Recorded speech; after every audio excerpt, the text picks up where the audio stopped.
മക്കളെ, welcome back to Xylem learning. It's me Rima miss ആണ്. അപ്പോൾ നമ്മുടെ 6ാം ക്ലാസ്സിലെ ഫസ്റ്റ് ചാപ്റ്റർ ആയിട്ടുള്ള medieval India centres of power, മധ്യകാല ഇന്ത്യ അധികാര കേന്ദ്രങ്ങൾ എന്ന ചാപ്റ്ററിൽ എൻ്റെ മക്കൾക്ക് എക്സാമിന് ചോദിക്കാൻ ചാൻസ് ഉള്ള ഒരു ക്വസ്റ്റ്യൻ ആണ്, what are the geographical features of Delhi? ഡൽഹിയുടെ ഭൂമിശാസ്ത്രപരമായിട്ടുള്ള പ്രത്യേകതകൾ എന്തെല്ലാമാണ്? അപ്പോൾ ഡൽഹിയെക്കുറിച്ച് നമുക്ക് ഒരുപാട് കാര്യങ്ങൾ പറയാനുണ്ടല്ലേ. ഡൽഹിയിൽ എന്താ, ഒരുപാട് ചരിത്ര സ്മാരകങ്ങൾ നമ്മുടെ ഡൽഹിയിലാണ്.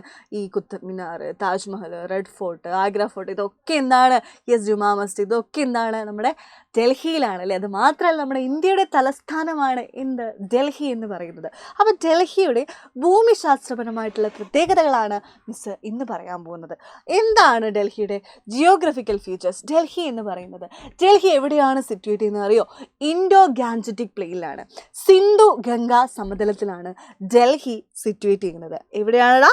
യെസ്, ഇൻഡോ ഗാൻജറ്റിക് പ്ലെയിനിലാണ് കേട്ടോ. ഇൻഡോ ഗാൻജറ്റിക് പ്ലെയിനിലാണ് നമ്മുടെ ഡൽഹി സിറ്റുവേറ്റ് ചെയ്യുന്നത്, സ്ഥിതി ചെയ്യുന്നത്.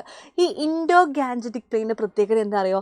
കാരണം എന്താണ്, യെസ്, നദികളുടെ തീരങ്ങളിലായിരിക്കും. എന്താ, അവിടെയുള്ള മണ്ണ് എന്താ, നല്ല ഫെർട്ടിലിറ്റി ഉള്ള, നല്ല ഫലഭൂഷ്ടമായിട്ടുള്ള മണ്ണായിരിക്കും. അതുകൊണ്ട് തന്നെ അവിടെ എന്ത് ചെയ്യാം? യെസ്, കൃഷിക്ക് അനുയോജ്യമായ മണ്ണാണെന്ന് നമുക്ക് മനസ്സിലാക്കാൻ പറ്റത്തില്ലേ.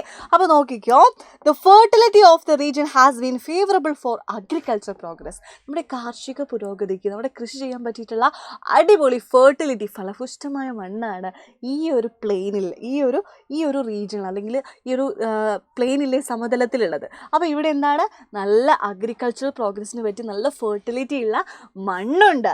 ദെൻ നെക്സ്റ്റ് വന്നിട്ട് നമ്മുടെ ഡൽഹിയിലാണ് ആരവല്ലി മൗണ്ടെയിൻ റേഞ്ചസ്, ആരവല്ലി പർവ്വതനിരകൾ നമ്മുടെ ഡൽഹിയിലാണ് സ്ഥിതി ചെയ്യുന്നത്. ഇതാണ് ആരവല്ലി. നിങ്ങൾ ഈ കാണുന്ന ചിത്രം കണ്ടോ, അതാണ് നമ്മുടെ ആരവല്ലി മൗണ്ടെയിൻ റേഞ്ചസ് എന്ന് പറയുന്നത്. ഇതിൻ്റെ പ്രത്യേകത എന്ന് വെച്ചാൽ, ഈ കുന്ന് കയറി, ഈ ഒരു മല കയറിയിട്ട്, ഈ ഒരു പർവ്വതനിര കയറിയിട്ട് ആർക്കും എന്താണ്, ഡൽഹിയെ അറ്റാക്ക് ചെയ്യാൻ പറ്റില്ല. കാരണം ഇതൊക്കെ കയറി ഇറങ്ങാൻ ആർക്കും പറ്റുമോ? ഇല്ല.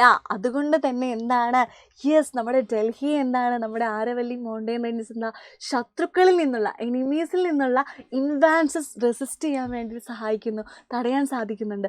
എന്താണ് Aravalli? This mountain ranges helped the Delhi resist to invasion of enemies. എനിമീസിൽ നിന്നുള്ള, ശത്രുക്കളിൽ നിന്നുള്ള എന്ത്, ആക്രമണങ്ങളെ റെസിസ്റ്റ് ചെയ്യാൻ അല്ലേ, തടഞ്ഞു നിർത്താൻ അല്ലെങ്കിൽ ഇല്ലാതാക്കാൻ നമുക്ക് എന്താണ്, ഹെൽപ്പ് ചെയ്യുന്നുണ്ട്. എന്ത്, ആരവല്ലി മൗണ്ടെയിൻ റേഞ്ചസ്. മറ്റൊന്ന്, ആരവല്ലി മൗണ്ടെയിൻ റേഞ്ചസിൻ്റെ മറ്റൊരു പ്രത്യേകത എന്താ അറിയോ? അതായത് നമ്മുടെ ഈ ആരവല്ലി മൗണ്ടെയിൻ റേഞ്ചസ് കാണുന്ന കുറേ റോക്സ് ഇല്ലേ, പാറകളൊക്കെ ഇല്ലേ, അതൊക്കെ ഈ ബിൽഡിങ്ങുകളും കോട്ടുകളൊക്കെ കൺസ്ട്രക്ട് ചെയ്യാൻ വേണ്ടിയിട്ട് സഹായിക്കുന്നുണ്ട്.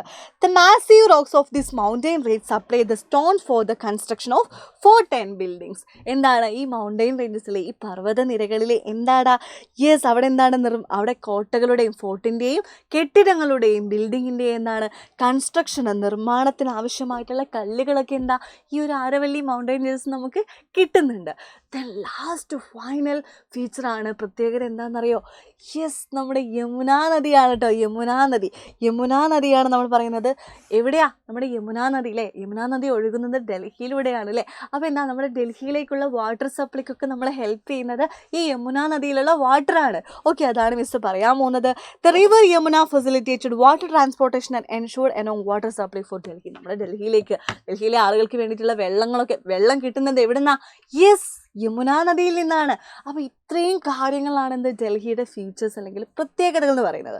അപ്പോൾ നമുക്കിതിലൂടെ മനസ്സിലാക്കാൻ പറ്റും, ചിലപ്പോൾ ഈയൊക്കെ ജിയോഗ്രഫിക്കൽ ഫീച്ചേഴ്സാണ്, ഇത്തരത്തിലുള്ള ജിയോഗ്രഫിക്കൽ ഫീച്ചേഴ്സാണ് എന്ത്, നമ്മുടെ ഭരണാധികാരികൾ, ഡൽഹി കേന്ദ്രമാക്കിയിട്ട് ഭരണം നടത്തിയിട്ടുള്ള കുറേ രാജാക്കന്മാരില്ലേ, സുൽത്താന്മാരുണ്ട്, മുഗളന്മാരുണ്ട് അല്ലേ, ഇവരൊക്കെ ഡൽഹിയിൽ ഭരണം നടത്താൻ വേണ്ടി പ്രേരിപ്പിച്ചത് ഇത്തരത്തിലുള്ള എന്താണ്, യെസ്, ജിയോഗ്രഫിക്കൽ ഫീച്ചേഴ്സാണ്, ഭൂമിശാസ്ത്രപരമായ പ്രത്യേകതകളാണ്. അപ്പോൾ ഇതെൻ്റെ മക്കൾ എന്തായാലും പഠിച്ചിരിക്കണം. മസ്റ്റായിട്ട് ഇവിടെ നിന്നൊരു ക്വസ്റ്റ്യൻ വരാൻ ചാൻസ് ഉണ്ട്. അപ്പോൾ ഇതുപോലെ ചെറിയ ക്വസ്റ്റ്യൻസ് ആയിട്ട് മിസ് ഇനിയും വരുന്നതായിരിക്കും. ചേട്ടാ, ബൈ.